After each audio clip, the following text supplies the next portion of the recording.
Our top story this morning, which is looking at the budget, which was, of course, announced yesterday. And the Chancellor's budget could mean some grants coming to West Norfolk as part of the government's levelling up agenda. The North West Norfolk MP James Wild says it's one of the measures which will be good news for the county. And he joins us on the line now. Good morning to you. Good morning, Chris. Just explain what a levelling up grant is and how much you think it could potentially help West Norfolk. Yes, this is a new fund, the Levelling Up Fund. £4 billion is going to be available over the next 4 years, I think.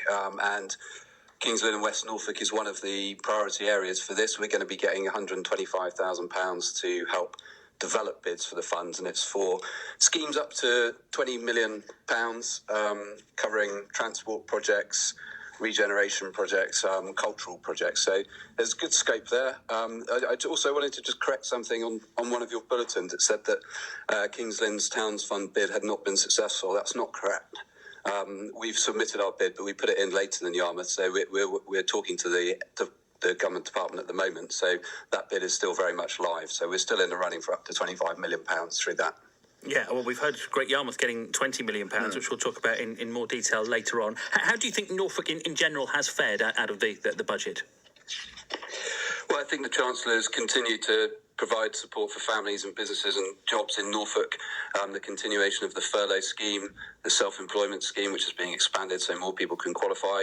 And obviously hospitality and tourism has been particularly hard hit in our area. And so I very much welcome the continuation of the 5% VAT rate through to the end of September with a lower rate after that. And then there's a business rates holiday, as well as these new restart grants of £5 billion, which gives hospitality, leisure, and also gyms qualify for this, up to £18,000 to help them get back up and running. So I think there's been another strong package of support put in place by the Chancellor, and I think Norfolk's done pretty well from that, recognising we're struggling and facing a very difficult economic time. We've got a lot of family businesses in Norfolk, relatively small businesses who rely on tourist income. We've got fairground operators and showmen as well, with the Mart not able to take place in Kings Lynn this year. Are you satisfied that enough support has gone in the direction of companies and people like that? Well, there's going to be these additional grants, as I say, up to £18,000 for hospitality, leisure, personal care, as well as up to £6,000 for non-essential shops and retail. So there is a lot of support there.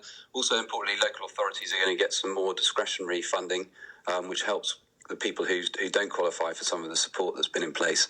And the best thing that we can do is now proceed through the roadmap and get those leisure attractions, the fairgrounds and things open so people can go enjoy themselves safely with their families, and the business owners can get the income that's coming. But I think the Chancellor's particularly singled out the tourism and hospitality sector throughout this period, and I think that support is continuing now. Lots of support has been given to businesses in Norfolk. We talked yesterday about the hundreds of millions of pounds, if you work it all out, that has come Norfolk's way over the last year. That of course, is repeated in every region up and down the country because it has been such a difficult year. And the big question is paying for it all, isn't it? We were talking to the New Anglia Local Enterprise Partnership earlier on, who were saying we're grateful for a lot of the support we've had, but we realise it's got to be paid for. And what we really need is a plan as to how quickly we might have to put some of the money back in, and that wasn't really in the budget yesterday.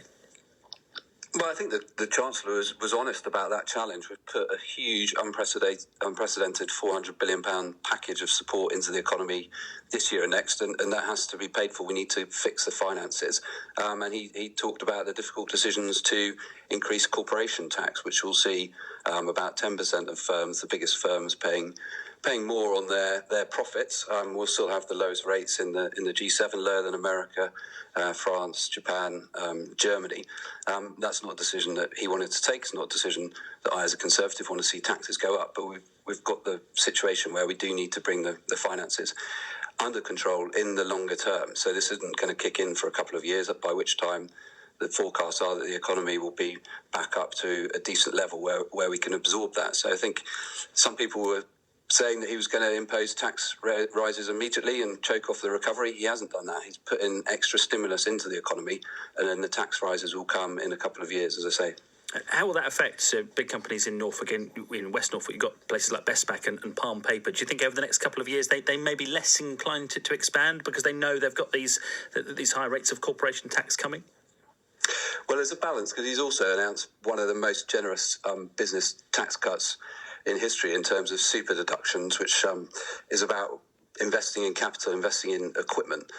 So BT have said that this could potentially benefit their rollout of gigabit broadband, for example, and some of the big firms in Kings Lynn, they may well be able to invest in machinery and plant in their firms. So you've got to look at it in a net benefit. But it's for companies whose profits are over £250,000 a year will have to be paying a bit more to help put the finances on a sustainable measure. And obviously some of those firms would have benefited from the furlough and other measures. So it's a balanced package, short-term support, and then we have to then pay things back. Everyone knows that you can't keep paying without ever having to settle the bill. James Wild, MP for North West Norfolk, thanks very much for talking to us on BBC Radio Norfolk this morning.